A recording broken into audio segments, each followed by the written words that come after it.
Point number 5 में हम देखेंगे कि व्हाट इज वेवलेंथ, क्या है?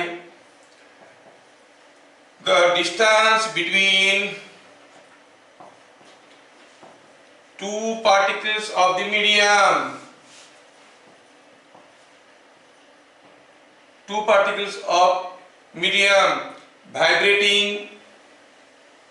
the minimum distance between two particles of medium vibrating in same phase is called wavelength. Wavelength को लैम्बडा से डिनोट करते हैं, इज कॉल्ड वेवलेंथ। तो ऑब्वियसली यूनिट क्या हो जाएगा इसका? यूनिट हो जाएगा मीटर, क्योंकि डिस्टेंस बिटवीन टू पॉइंट्स। तो अभी हमें जो फिगर दिख रहा था उस फिगर में थोड़ा ध्यान से देखिए। अगर मैं ऐसा कोई एक फिगर लेता हूं जिसमें कोई रस्सी ऐसा शेप में जा रहा है, तो ये पॉइंट के साथ सेम फेज में कौन रहेगा? ये रहेगा कि नहीं रहेगा? बताइए। ये ए है, ये बी है, ये से जा रहा है। सपोज ये सी है, ये डी है, ये ई है, आगे ऐसे गया रस्सी का ये पोजीशन था इनिशियली, ये ई है, ये एफ है। बताओ ए के साथ सेम फेज में कौन है? Who is in same phase? A के साथ सेम फेज में ई। देखो इसका डिस्प्लेसमेंट बराबर है, इसके साथ जो भी कुछ होगा इसके साथ भी वही होगा। तो हम कहेंगे यहां से यहां तक का खाली ई नहीं, और भी ढेर सारे पॉइंट मिलेंगे। अगर आप आगे जाके देखोगे तो इसमें तो और भी सारे पॉइंट मिलने वाले हैं। ये पॉइंट भी सेम फेज में, मान लो कि ये है ई, ये है एफ, ई एफ ए और are vibrating in same phase, क्योंकि ये भी अभी जैसे मूव करेगा जितना दूर पे, ये भी उसे मूव करेगा उतनी दूर पे, मतलब A and F R also in same phase. But the minimum distance between two particles of medium vibrating in same phase, A, E, F same phase में वाइब्रेट कर रहे हैं, मतलब A और E हो गया जो डिस्टेंस है वो मिनिमम है, that is what is called wavelength. या फिर E से F तक का डिस्टेंस को आप कहोगे वेवलेंथ। समझ में आया क्या? तो what is wavelength? Distance between two consecutive particles of the medium vibrating in same phase हो गया वेवलेंथ। वेवलेंथ निकालेंगे कैसे? ऐसे अगर फिगर दिया रहेगा देख के कर लेंगे अलग बात है, लेकिन वेव का इक्वेशन दिया रहेगा तो हम कैसे निकालेंगे व्हाट इज वेवलेंथ? चलो देखते हैं। For y is equal to a sin omega t plus kx, plus minus कुछ भी हो सकता है, मैं प्लस kx ले लिया, अब प्लस 5 ठीक है। 8 x is equal to x1, जो पार्टिकल रहेगा x equal to x1 distance में, उसके लिए y क्या होगा? Displacement from mean position is given bye a sin omega t, x के जगह डालेंगे x1 प्लस 5, नहीं क्या होगा? x के जगह x1 डाल देंगे। यहां शुरू से 2 मीटर दूरी पे जो पार्टिकल है उसका डिस्प्लेसमेंट एट टाइम t में क्या होगा? तो x के जगह 2 डाल देंगे। तो x के जगह x1 में डाले तो हमें y1 मिला ऐसे। ये y1 क्या है? Displacement of the particle from mean position. Which particle? That particle which is at a distance x1 from the start. कब? At any time t। समय बदलेगा, y1 बदलेगा, लेकिन एक पर्टिकुलर पार्टिकल की बात कर रहे हैं, तो हम देख रहे हैं कि y1 is changing only with time, क्योंकि ये फिक्स्ड पार्टिकल है। जो पार्टिकल स्टार्टिंग से x1 डिस्टेंस पे है।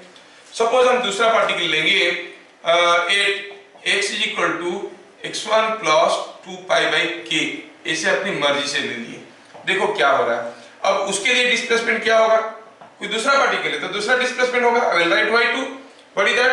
a sin omega t plus k, जहां पर x था x के जगह डालेंगे ये पूरा वैल्यू कितना आएगा देखो तो kx1 plus k into 2 pi by k हो गया 2 पाई, है कि नहीं? जो था वही है। सो व्हाट यू फाइंड, ये पूरा चीज को अगर हम थीटा कहते हैं यहां तक, तो ये क्या हो गया देखो तो a sin 2 pi plus theta, but sin 2 pi plus theta is same as sin theta, तो it is coming out to be a sin omega t plus kx plus 50। क्या मिला, displacement time relationship of particle जो मिला था y1 के लिए जो value था y2 के लिए भी वही हो गया, और डिस्प्लेसमेंट बराबर हो गया, रिलेशन बराबर हो गया, तो इसका डिफरेंशिएशन भी बराबर ही आएगा, आएगा कि नहीं आएगा। तो हम कहेंगे y1 and y2 are same as y1 and y2 are same, तो हम क्या कहेंगे, therefore the particles at x is equal to x1 and x is equal to x1 plus 2 pi by k, x1 plus 2 pi by k are vibrating in same phase, are vibrating in same phase। में क्या करूं यार, ये chapter ही ऐसा है, तुम लोगों को थोड़ा तकलीफ होगा, लेकिन बार बार देखोगे तो समझ में आएगा।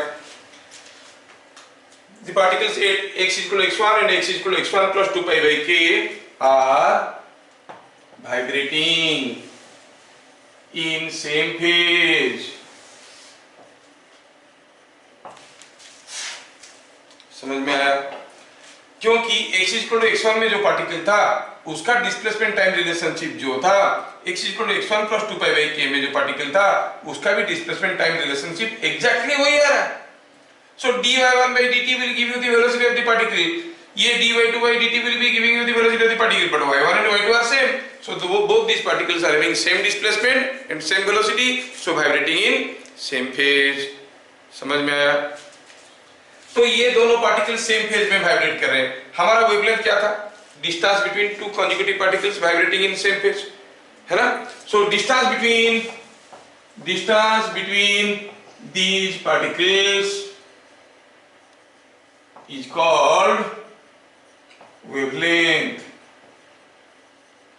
क्या देख रहे हैं हम, कोई वेव जा रहा है, यहां से x1 डिस्टेंस पे जो पार्टिकल है और यहां से 2 pi by k plus x1, 2 pi by k plus x1 distance में जो पार्टिकल है, ये दोनों का डिस्प्लेसमेंट टाइम रिलेशनशिप बराबर है।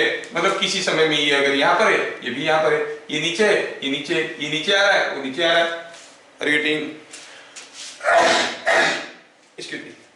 तो क्या कहोगे, इन दोनों के बीच में जो डिस्टेंस है that is what is called wavelength. समझ में आया? So what is the value of wavelength coming out to be 2 pi by k। बस आपको क्या समझ में आया, wavelength is given by 2 pi by k। अगर कोई एक पार्टिकल का रिलेशन डिस्प्लेसमेंट टाइम रिलेशनशिप किसी वेव का ऐसे दिया गया है, the knowledge of k will give you the knowledge of lambda। ठीक है, lambda is nothing but 2 pi by k। और आपको याद होगा k का यूनिट क्या था, मीटर इनवर्स। k का यूनिट अगर मीटर इनवर्स था तो हम कहेंगे 2 pi by k का यूनिट क्या हो जाएगा, metre. lambda is in metre. समझ में आया?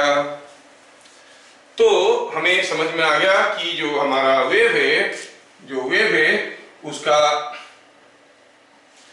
उसका वेवलेंथ कैसे निकालेंगे। अगर कोई वेव को ऐसे दिया गया है, वेवलेंथ कैसे निकालेंगे, k का वैल्यू जो है 2 पाई बाय k कर लो, that will give you the wavelength.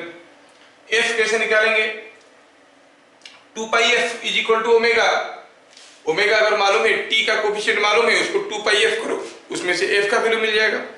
सो कोई अगर एक ऐसा इक्वेशन दिया हुआ है, we can find out wavelength, frequency and everything. Before we go for the next, मैं आपको थोड़ा सा इसके ऊपर एक्सरसाइज करवाना चाहूंगा। आप लोग लिख चुके होंगे इसको। सर हाँ सर, डाउट तो बोलो।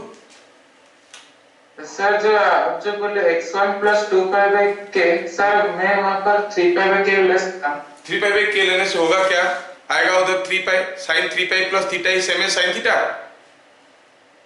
ना सर, नहीं तो फिर सर 4 पाई ले सकते थे, लेकिन 4 पाई लेंगे तो जो डिस्टेंस आएगा वो मिनिमम डिस्टेंस होगा। क्या मिनिमम डिस्टेंस चाहिए, अगर 4 पाई लेते तो डिस्टेंस होता 4 पाई बाई k, लेकिन वो मिनिमम डिस्टेंस है। क्या मिनिमम वैल्यू क्या है, 2 pi by k, that minimum distance is called wavelength. अच्छा, suppose a wave is given by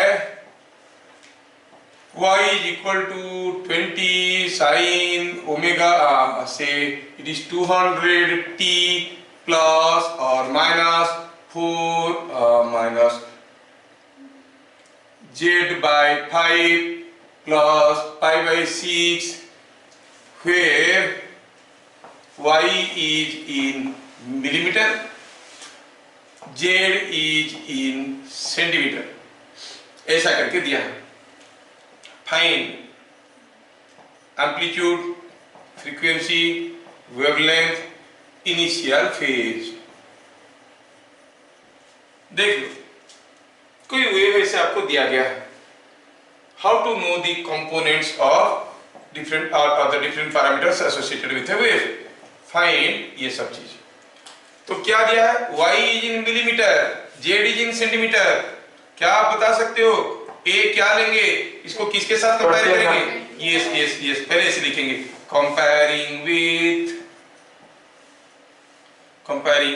y is equal to a sin omega t minus kz plus phi 0। मिल गया। a कितना आएगा? 20। Unit क्या होगा? a का यूनिट y का unit, ये मिलीमीटर। क्या बता सकते हो? क्या पूछा फिर? f क्या होता है? Omega by 2 pi, t in seconds में दिया है, ठीक है। ओमेगा बाई 2 पाई, ओमेगा कितना दिया है यहाँ पर? 200 by 2 pi, omega t 200t। So by comparison omega is coming 200 by 2 pi is 100 by pi hertz और सेकंड इनवर्स। फिर क्या पूछा है? लैम्बडा कैसे निकालेंगे? 2 पाई बाई k। कंपेयर करो, k का वैल्यू क्या दिया है यहाँ पर? 1 बाई k का वैल्यू दिया है 1 बाई 5। यस, तो ये हो गया 10 पाई। यूनिट क्या होगा? k का यूनिट क्या होता है? z का जो यूनिट है उसका इनवर्स होता है। z क्या दिया है? सेंटीमीटर में, तो 10 पाई सेंटीमीटर। ये यूनिट बताना बहुत जरूरी है। इनिशियल फेज phi 0 क्या है? pi by 6। phi 0 is pi by 6। Unit बता सकते हो क्या? All are angles by radian. समझ में आया क्या? ऐसे करके हम सारा चीज इसमें से निकाल सकते हैं। क्या मैं ठीक ठाक समझा पाया? कोई भी वेव दिया है तो हम सारा चीज ऐसे निकाल पाएंगे। अब हम लोग धीरे से एंटर करेंगे वेलोसिटी में। वेलोसिटी ऑफ वेव के बारे में बात करेंगे, ठीक है। चलिए इसको मिटाता हूं।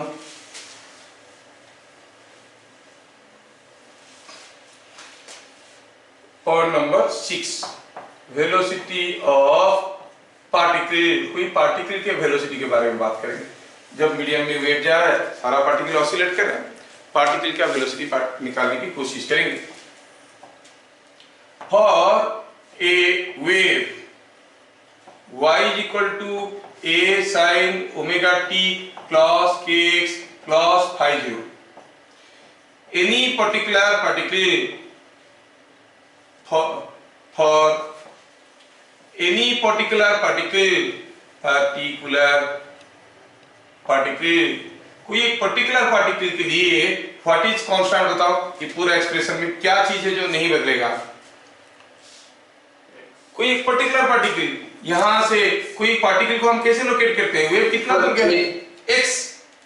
फॉर एनी t और x बदल रहे हैं ना, यहां पर तो ओमेगा k phi 0 a ये सब तो ऐसे ही कांस्टेंट है।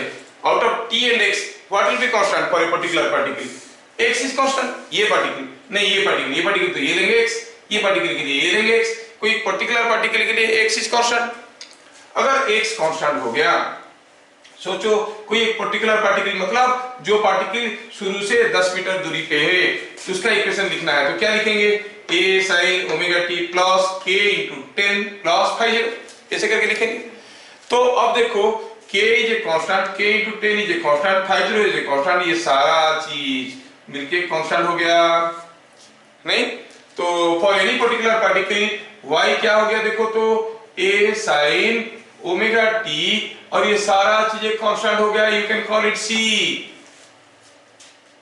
है कि नहीं? अलग अलग पार्टिकल के लिए देखेंगे, ये तो वही रहेगा, ओमेगा तो वही रहेगा, लेकिन सी का वैल्यू बदलेगा, बिकॉज सी क्या था, kx प्लस, है कि नहीं? अलग अलग पार्टिकल के लिए x अलग अलग होगा, x अलग अलग होगा तो c अलग अलग होगा, are you getting? तो हर एक पार्टिकल के लिए c अलग है, लेकिन हर एक पार्टिकल के लिए ओमेगा सेम है, a भी सेम है। अब ऐसा एक डिस्प्लेसमेंट टाइम रिलेशनशिप है किसी पर्टिकुलर पार्टिकल का, ऐसा डिस्प्लेसमेंट टाइम रिलेशनशिप किसका होता है? In case of SHM. इसका मतलब हर एक पार्टिकल एसएचएम में है, each particle is executing simple harmonic motion of same amplitude, same frequency, but different initial phase. समझ में आ रहा है क्या? तो अब क्या कहोगे? thus all particles of the medium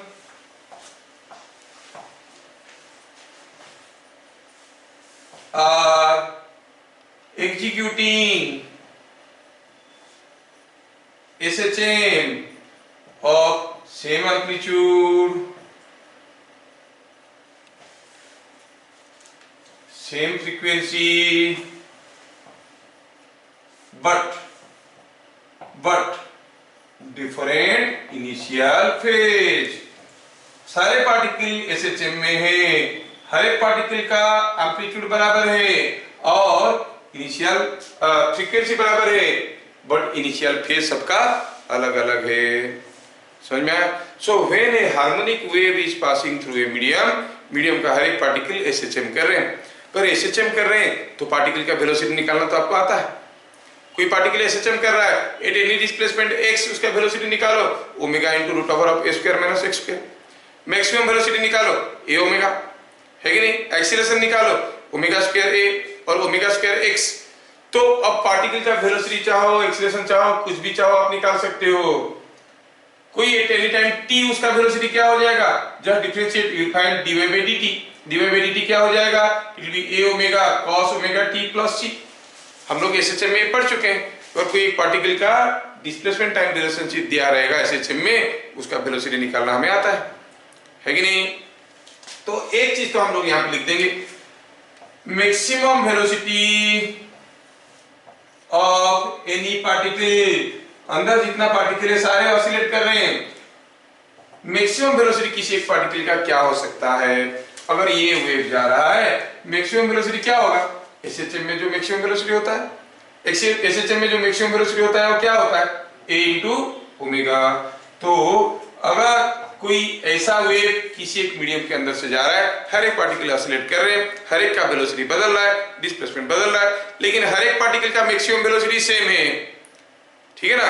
maximum what velocity they will get? Maximum velocity it is a omega. कब होता है? When they are passing through mean position. समझ में आ रहा है? तो हम देखें कि वेलोसिटी ऑफ पार्टिकल निकालना आसान है। अगर कोई एक वेव दिया रहेगा तो पूछेंगे when this wave was passing the particles were all vibrating, what is maximum velocity of any particle of the medium? कैसे निकालेंगे? a into omega. That's all. Logic समझने की कोशिश करने में जो बड़ा कंफ्यूजन क्रिएट होता है, क्यों होगा? रट्टा मारना आसान है, लेकिन रट्टा मार के कोई ज्यादा आगे नहीं गया है। स्कूल तक गया, स्कूल में 99% रखा, बाद में उल्टा हो गया, उसको समझ में नहीं आया कि क्या हो रहा है। समझ में आ रहा है? What is maximum velocity of a particle in a medium in which this wave is going? हर एक पार्टिकल का वेलोसिटी अलग अलग है, हर एक पार्टिकल का वेलोसिटी समय के साथ बदल रहा है, हर एक पार्टिकल लेकिन एक पर्टिकुलर मैक्सिमम वेलोसिटी तक पहुंचता है। वो वेलोसिटी कितना है? a omega. समझ में आ रहा है क्या? फाइन, ये वेलोसिटी ऑफ पार्टिकल हम लोग समझ गए। Now we are talking about a plane progressive wave, point number 7। अभी तक बात कर रहे थे किसके बारे में? Harmonic wave. अब हम बात करेंगे प्लेन प्रोग्रेसिव वेव। कोई हार्मोनिक वेव को प्लेन प्रोग्रेसिव वेव कब कहते हैं? ठीक है, a harmonic wave can be called a plane progressive wave progressive wave if its shape remain constant throughout the motion, constant throughout the motion, throughout the motion। समझ में आया? और शेप कांस्टेंट रहेगा तो हम उसको प्लेन प्रोग्रेसिव वेव कहेंगे। मान लो कि कोई एक स्ट्रिंग में हम देखें कि ऐसा ऐसा ऐसा ऐसा कहीं कोई वेव जा रहा है, it is not a plane progressive wave, क्योंकि शेप तो बदल रहा है कि नहीं? हो सकता है कि कोई एक वायर था, यहाँ पर एक दूसरा, ये मान लो कि कोई कॉपर वायर था और यहाँ पर इधर ये था स्टील वायर था, पता चला इधर से वेव ऐसे ऐसे आया, अब जब इधर से पहुंचा, वेव जब आके इधर से पहुंचा और यहाँ पर ये जंक्शन पार होने के बाद वेव का शेप कुछ ऐसा हो गया। Now the wave is no more plane progressive, है ना? तो वेव का शेप कैसा होगा? अगर शेप बदल जाएगा तो हम कहेंगे ये वेव प्लेन प्रोग्रेसिव नहीं रहा। हाँ, ये वेव यहां से यहां तक प्लेन प्रोग्रेसिव था, आगे प्लेन प्रोग्रेसिव और नहीं रहा, फिर यहां से आगे ये वेव प्लेन प्रोग्रेसिव था, ये एक वेव है, ये एक वेव है, दोनों अलग अलग वेव बन गए। ठीक है, तो प्लेन प्रोग्रेसिव वेव किसको कहेंगे? When the shape of the waveform remains constant. मान लो कि ऐसा कोई वेव है, वो जा रहा है, आगे जा रहा है, जितना भी आगे जाए उसका शेप ऐसा ही हो रहा है, shape is not going to be distorted. ध्यान रखो, हम लोग मैकेनिकल नॉन मैकेनिकल से नॉन मैकेनिकल को भगा दिए। मैकेनिकल वेव में देखे कि बहुत सारे किस्म की वेव हो सकते हैं, उसमें से फिर कंफाइन किए हार्मोनिक वेव। हार्मोनिक वेव से प्लेन प्रोग्रेसिव वेव में आ रहे हैं। प्लेन प्रोग्रेसिव वेव क्या है? जिसका शेप कांस्टेंट रहता है। ऐसा कब होता है? This is possible if omega t plus minus kx plus phi 0 is a constant। मतलब x बदलेगा, वेव आगे जा रहा है, वेव आगे जा रहा है, मतलब x बदल रहा है, समय बदल रहा है, दोनों ऐसे बदल रहे हैं कि एक क्वांटिटी कांस्टेंट है। देखो, अगर हम प्लॉट करना चाहेंगे y is equal to a sin theta, ये वेव, इसका इक्वेशन कुछ ऐसा ऐसा होगा। ऐसा कब रहेगा? मान लो कि I want to plot y in terms of theta. कब रहेगा? जब तक थीटा नहीं बदला, है कि नहीं? थीटा बदल जाएगा तो मान लो कि थीटा जाएगा 2 थीटा हो जाएगा, तो ऐसे होगा क्या? और पास पास हो जाएगा। मतलब ये जो वेव आप देख रहे हो, इसका वेव कांस्टेंट कब रह रहा है? जब थीटा इसका कांस्टेंट है। समझ में आ रहा है क्या? तो कोई प्लेन प्रोग्रेसिव वेव का ये जो शेप है कांस्टेंट कब रहेगा? जब ये quantity y is equal to a sin theta, ये थीटा वाला चीज कांस्टेंट है, मतलब x बदल रहा है, t बदल रहा है, लेकिन omega t plus kx plus phi 0 is always a constant। समझ में आया? तो आपको क्या याद रखना है कि कोई एक प्लेन प्रोग्रेसिव वेव के लिए omega t plus minus kx plus phi 0 is a constant not given in your book, nowhere it is explained, I am telling you। ये वेव मोशन बड़ा मिस्टीरियस लगता है, लोगों को कुछ भी समझ में नहीं आता है, 10-15 फॉर्मूला निकाल के रट्टा मार के बताने की कोशिश करते हैं, लेकिन उसमें आप जो स्टैंडर्ड फॉर्मूला बेस्ड क्वेश्चन से कर लोगे, थोड़ा सा घुमा फिरा दिया तो चकमा जाओगे उसमें। इसलिए मैं बोलता हूँ कि जेईई में जब भी वेव का इक्वेशंस आता है ना, क्वेश्चन छोड़ के आते हैं बच्चे, क्योंकि अंदर से कुछ भी घुमा देगा वो, आपको समझ में आना चाहिए कि कौन चीज बदल रहा है, कौन चीज नहीं बदल रहा है, ऐसे करके। ठीक है, तो फिर से मैं बोल देता हूँ, कोई एक प्लेन प्रोग्रेसिव वेव किसको कहते हैं? जिसका शेप कांस्टेंट रहता है। शेप कांस्टेंट रहेगा अगर ये पूरा क्वांटिटी कांस्टेंट रहेगा, ये क्वांटिटी बदल जाएगा। मान लो कि y is equal to a sin theta, कुछ देर के बाद y is equal to a sin 2 theta, waveform का शेप तो सेम नहीं रहेगा। सेम रहने के लिए y is equal to a sin theta ही चलना चाहिए, मतलब थीटा का वैल्यू नहीं बदलना चाहिए। रीडिंग तो व्हाट यू फाइंड, ये एक्सप्रेशन जो है it is a constant. Now I want to go back to velocity of the wave. हम लोग वेलोसिटी ऑफ पार्टिकल देख लिए, नाउ नेक्स्ट पॉइंट में देखेंगे वेव वेलोसिटी। दो वेलोसिटी है इसमें, एक हुआ वेलोसिटी ऑफ पार्टिकल, एक हुआ वेलोसिटी ऑफ वेव। पार्टिकल्स अपना वेलोसिटी में ऑसिलेट कर रहे हैं, वेव अपना वेलोसिटी में भाग रहा है। Are you getting? हाँ, आप जब कोई पॉन्ड में पत्थर डाल देते हो, पानी ऊपर नीचे हो रहा है अपना वेलोसिटी में, और कितना जोर से दूर भाग रहा है वो दूसरा है।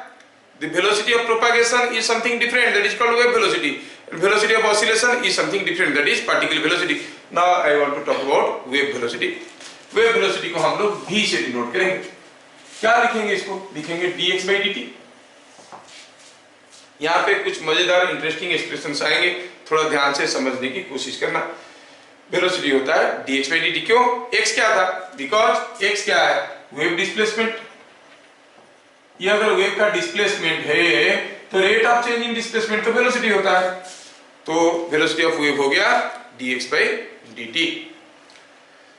Before we go for any further calculation, मैं आपको थोड़ा सा एक चीज बताना चाहूंगा। सपोज हम जानते हैं कि velocity of a particle is given bye dx by dt if the particle is moving along x axis, जिसको आप चाहो तो लिख सकते हो x2 minus x1 by dt। dt second में इसका डिस्प्लेसमेंट x1 से x2 हो गया, तो it is v equal to this. अब थोड़ा ध्यान से देखो, जो पार्टिकल ये x एक्सिस में भाग रहा था, अलोंग x एक्सिस जो पार्टिकल भाग रहा था, eight t equal to t1 उसका डिस्प्लेसमेंट था x1, कुछ समय के बाद उसका डिस्प्लेसमेंट हुआ x2, कितना समय के बाद? dt सेकंड बाद, तो पार्टिकल का वेलोसिटी क्या हो गया? x2 minus x1 by dt। ये सबको आता है, लेकिन यहाँ पर क्वेश्चन राइज हो रहा है कि वो पार्टिकल इधर जा रहा था कि इधर जा रहा था। अगर इधर जा रहा था तो dt सेकंड बाद x2 will be more than x1, और उल्टा आ रहा था dt सेकंड बाद x2 will be less than x1। समझ में आ रहा है कि नहीं? इसका मतलब ये क्वांटिटी अगर x2 अगर मोर देन x1 हुआ तो वेलोसिटी आएगा पॉजिटिव। इनफैक्ट ये i कैप लिखते हैं ना इसे, dx by dt i cap. तो देखो अगर x2 is more than x1 it will be coming positive i cap, means it is going in the positive direction of x axis। तो ये पूरा क्वांटिटी v को हम लिखेंगे पॉजिटिव। कब? when the particle is going away from reference, जहां से आप रेफरेंस लिए हैं वहां से दूर भाग रहा है। Positive when v is positive when particle goes away from reference। Video को बार बार देखना, नहीं तो समझ में नहीं आएगा। और भी नेगेटिव कब होगा? अगर ये पार्टिकल उल्टा आ रहा होगा तो एक t इक्वल टू एक पर्टिकुलर इंस्टेंट में x1 था, dt सेकंड बाद x2, मतलब इधर कहीं है, इधर आ रहा था, x2 will be less than x1। what does this quantity become? becomes negative। Negative कब होगा? when the particle is going towards reference, है ना? तो positive when particle goes away from reference, negative when the particle goes towards reference। अब ये positive when the particle goes along positive x axis ऐसे लिख सकते हैं, away from the reference मतलब पॉजिटिव x एक्सिस में जा रहा है। along की जगह लिखो towards, particle goes towards positive x axis और goes in direction of positive x axis, ऐसे लिखो तो आपको समझ में ऐसा होगा, goes in direction of positive x axis। Negative कब होगा? when particle goes in direction of कौन सा? Negative x axis। ये तो वेलोसिटी का फंडामेंटल है, वेलोसिटी का फंडामेंटल है, ये हमारा कॉन्टेक्स्ट के साथ कुछ लिंक नहीं है। लेकिन मैं इसलिए इसको बताया क्योंकि आगे आगे मुझे ये भी समझाना है कि प्लस kx क्यों नेगेटिव x डायरेक्शन में होता है, माइनस kx क्यों पॉजिटिव x डायरेक्शन में होता है, ये चीज समझाना है, इसलिए मैं उसमें जाने की कोशिश कर रहा हूं। तो v हो गया dx by dt। अगर ये पॉजिटिव आया मतलब particle is going in the positive direction of x axis, negative आया मतलब it is going in the direction of negative x axis, going in direction of negative x axis. ये समझ में आया? अब for a plane progressive wave, for a plane progressive wave, you know omega t plus minus kx plus phi 0 is a constant differentiating with respect to time, differentiating with respect to time। तो omega T को with respect to T differentiate करेंगे, क्या मिलेगा? Omega. के x को क्या मिलेगा? के एक्स का क्या मिलेगा? dx by dt, के तो कांस्टेंट है, dx by dt मिलेगा। फाई जीरो तो इनिशियल फेज है, इनिशियली जब चलना शुरू किया वो कांस्टेंट हो गया था, इसके लिए मिलेगा 0। और ये c तो एक कांस्टेंट है, उसका डिफरेंशिएशन भी 0। अब इसको थोड़ा ध्यान से देखो क्या मिला इसमें, हम कहेंगे इसमें plus minus dx by dt is equal to, ये ओमेगा इधर आ जाएगा, माइनस ओमेगा बाई के। क्या चीजें समझ में आ रहा है, plus minus dx by dt क्या हो गया, माइनस ओमेगा बाई के। अब देखो ये प्लस माइनस साइन कहां से आया, फ्रॉम द इक्वेशन, इक्वेशन में हमारे पास था ये प्लस माइनस। अच्छा dx बाई dt क्या है, v, तो plus minus v is equal to minus omega by K. और v क्या हो गया, देखो ये प्लस माइनस को इधर लाके डिवाइड करेंगे, प्लस को इधर ले आएंगे तो ये हो जाएगा माइनस, माइनस को इधर ले आएंगे तो ये हो जाएगा प्लस, तो ये प्लस माइनस अब इधर आ जाता है, हो जाता है माइनस प्लस ओमेगा बाई के। इज दैट क्लियर, समझ में आया, इसमें कोई दो राय नहीं होना चाहिए। ध्यान से देखो क्या हो रहा है, plus minus dx by dt was minus omega by k, so dx by dt is minus plus omega by k, है कि नहीं। अगर इसको हम ये माइनस साइन को छोड़ देंगे, ये माइनस साइन को छोड़ देंगे, plus dx by dt is minus omega by k, अगर माइनस साइन को लेंगे माइनस dx by dt, अगर माइनस ओमेगा by k है, dx by dt क्या हो जाएगा, प्लस ओमेगा by k। मतलब जब यहां पर ये प्लस था तब यहां पर क्या हो रहा था, माइनस, समझ में आ रहा है। When you consider the plus sign, you get a minus sign here. When you consider the minus sign in the expression, you get a plus sign here. मतलब जब ये प्लस है, वेलोसिटी क्या है, माइनस, मतलब किधर जा रहा है, in the negative direction of x axis. समझ में आ रहा है क्या, जब ये प्लस साइन लेंगे v आ रहा है नेगेटिव, अगर हम इसको खाली प्लस ही लेते तो v क्या आता नेगेटिव, खाली माइनस लेते v क्या आता पॉजिटिव। मतलब जब हम यहाँ पर प्लस ले रहे हैं, wave is going in the negative direction of x axis, क्योंकि v नेगेटिव होने का मतलब क्या हुआ, v is negative when particle goes in direction of, यहाँ पर तो पार्टिकल लिख दिया, पार्टिकल नहीं है भाई, क्या मूव कर रहा है, वेव मूव कर रहा है। when wave moves, I'm very sorry, when wave moves, particle का क्या, अभी वेव के बारे में बात चल रहा था, when wave moves goes in direction of negative x axis। समझ में आया, वेव अगर पॉजिटिव एक्स एक्सिस में जा रहा है तो यहाँ पर आएगा माइनस के एक्स, वेव अगर नेगेटिव एक्स एक्सिस में जा रहा है यहाँ पर आएगा प्लस। क्यों, यहाँ से समझ में आया, समझ में आया। So plus K X refers to propagation along negative X axis, minus K X refers to propagation along positive X axis. बड़ा कंफ्यूजिंग है कि नहीं, लेकिन क्या करें, तुम्हारा कोर्स में तो है, ठीक है। स्कूल वाले ये सब कुछ नहीं पूछेंगे, सिंपल सा पूछेंगे, ठीक है। लेकिन आप लोग तो कुछ अच्छा इंटरेस्ट रखे हो सीखने के लिए, तो पूरा डिटेल्स में सीखोगे तभी क्वेश्चंस कर पाओगे। अच्छा, तो क्या कंक्लूजन मिला, कंक्लूजन ये मिला कि plus K X refers propagation of wave along negative x axis, along or in direction of negative x axis and vice versa, minus K x refers to propagation in the direction of positive x axis, जो शुरू में मैं आपको बताया था, अभी मैं justify किया। दूसरा चीज समझ में आया कि जो वेलोसिटी ऑफ ए वेव है उसका मैग्नीट्यूड क्या है, ओमेगा बाई के। प्लस माइनस इंडिकेट करता है किधर जा रहा है, लेकिन मैग्नीट्यूड क्या हुआ, omega by K. So if a wave is given by y is equal to a sin omega t plus minus K x plus phi 0, what is the velocity of the wave, omega by K. लेकिन omega क्या था, थोड़ा ध्यान से देखो तो omega was 2 pi f, k क्या था 2 पाई बाय लैम्डा। तो आपका पॉपुलर इक्वेशन आ गया v is equal to f lambda. f lambda तो ठीक है, लेकिन हमें समझ में आना चाहिए कि v is given by omega by के। समझ में आ रहा ना, तो ये हो गया velocity of a wave. When the equation of a wave is given, how to find out velocity of the wave? To find the velocity of the wave, you have to go for omega by k. You have to find out what is omega in the equation, what is k in the equation. Just divide. Omega by k will give you the velocity of the wave, which is otherwise f lambda, जो आप class 10 में जानते थे। इसको physically realise कर सकते हो।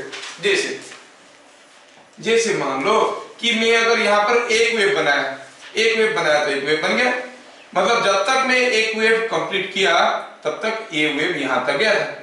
Suppose मैं एक सेकेंड में 5 वेव बनाया, तो जब तक एक सेकेंड खत्म हुआ, मान लो 2 वेव बनाया, एक सेकेंड जब तक खत्म हुआ मैं कितना वेव बना चुका था? 2।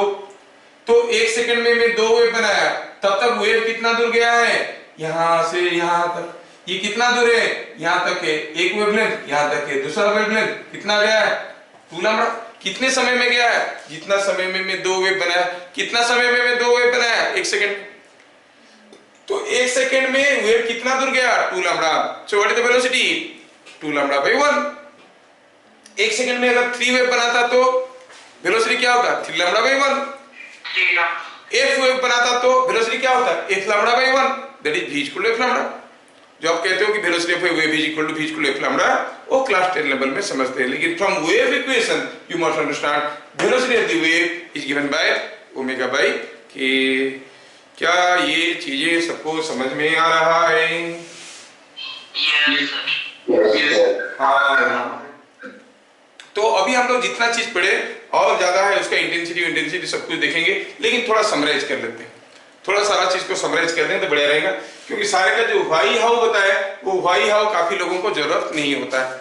डाटा क्या है उनको चाहिए, क्या रिजल्ट निकल के आया, आउटकम चाहिए उनको। चलो उसको लिस्ट आउट कर देते हैं, तो आपको सारा चीज एक बार समझ में आ जाएगा। ये सारा चीज में मिटाया। अब फॉर कंक्लूजन हमें फैक्ट्स लिख रहा हूं, कंक्लूजन में समराइज कर रहा हूं। समराइज और समरी, ठीक है। For y is equal to a sine omega t plus minus x plus phi 0।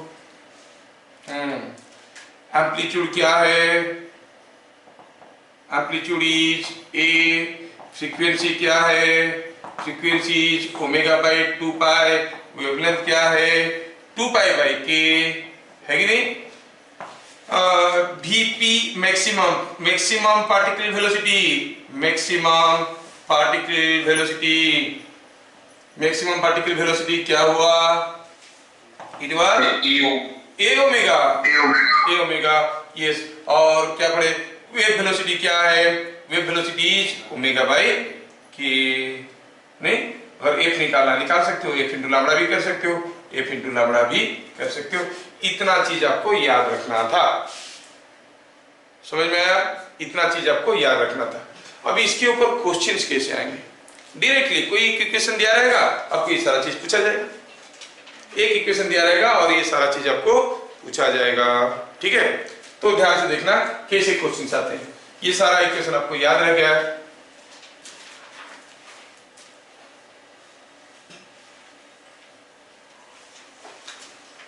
Just see an example. For a wave y is equal to a sin b t plus z by c,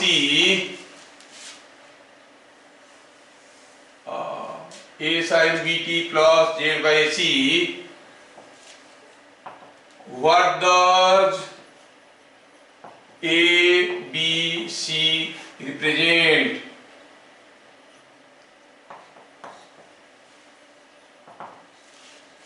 ऐसे करके दे देगा। थोड़ा इसको मैं और समझा के लिखना चाहता हूं, ऐसे दे देगा 2 pi B T plus Z by C, ऐसा करके दे देगा। पूछेगा बताओ what does ABC represent? ABC क्या रिप्रेजेंट कर रहे हैं? क्वेश्चन समझ में आया? आपको पूछा गया है, ऐसा कोई इक्वेशन दिया है y is equal to a sin 2 pi into B T plus Z by C, बताओ व्हाट डज एबीसी रिप्रेजेंट? ऐसे करके दिया रहेगा, ठीक है? तो चलो देखते हैं क्या आ रहा है इसमें। सॉल्यूशन देखते हैं। तो हियर y का वैल्यू क्या आया? ये 2 पाई को अंदर मल्टीप्लाई कर दो ना, sine 2 pi B T plus 2 pi Z by C.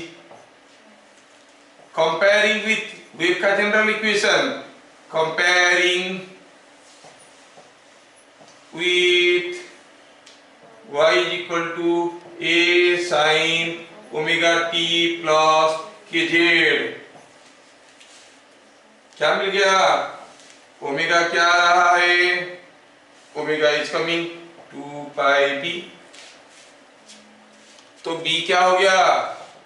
b हो गया ओमेगा बाई 2 पाई। वो क्या है? फ्रीक्वेंसी। सो b रिप्रेजेंट्स फ्रीक्वेंसी। ऑब्वियस है कि a हो गया एम्पलीट्यूड और a क्या हो गया? कंपेयर करो a के साथ, ये a इज एम्पलीट्यूड। बाकी रह गया c। यहां पर क्या है? k। k क्या आ गया? 2 पाई बाई c। नहीं तो फिर c क्या हो गया? c is 2 pi by k। What is that? Lambda. So here in this expression a is amplitude, b is frequency and c is the wavelength of the wave। ये आपको समझ में आना चाहिए।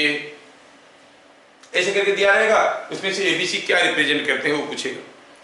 ठीक है, मैं एक सिमिलर क्वेश्चन आपको देना चाहता हूं जो आप कर पाओगे।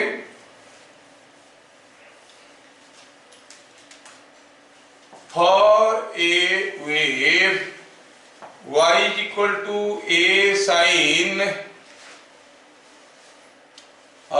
d goes common t plus z by c, what does a b c represent? Solution करिए। आप इसको लिख सकते हो y क्या है? a sin bt plus b by c into Z, है कि नहीं? और अगर कंपेयर करेंगे y is equal to a sin omega t plus kz के साथ, तो a क्या हो गया? एम्पलीट्यूड। b क्या हो गया? ओमेगा। नहीं, और b बाई सी क्या हो गया? k। लेकिन हमें c क्या पता करना है, इसका मतलब c क्या हो गया? c हो गया b बाई k। b क्या था? b क्या था? Omega. So it is omega by k। What is that? Velocity of the wave. a is amplitude, b is the angular frequency, है ना, और c is the velocity of the wave. Multiple choice question में ऐसा question करके डालेंगे, तो आपको compare करना है, सारे इक्वेशन से आपको पहचानना है। ठीक है, ऐसे करके सिंपल सिंपल क्वेश्चंस आएंगे। इंटेंसिटी ऑफ ए वेव के बारे में पढ़ेंगे, but that will be the JEE class. इसमें तो हम नॉर्मल इतना पढ़ेंगे। ये हो गया वेव फंडामेंटल्स। तो जितना मैं बताया समरी करके उतना आप याद रखोगे तो आपका काम बन जाएगा। अंदरूनी चीजों को कोई नहीं बताए, कोई नहीं पूछेगा। ठीक है, तो बहुत सारे चीज हम लोग इसमें देखे। दो पार्टिकल सेम फेज में कब कहते हैं? कब कहते हैं? जब उनका डिस्प्लेसमेंट और वेलोसिटी बराबर होता है। ठीक है, तो मेरे ख्याल से हम लोगों का टाइम थोड़ा सा क्रॉस कर गया। हमें देखना चाहिए था थोड़ा सा और phase difference and path difference का रिलेशन, वो हम लोग अगले क्लास में देखेंगे। उसके बाद will start with sound wave.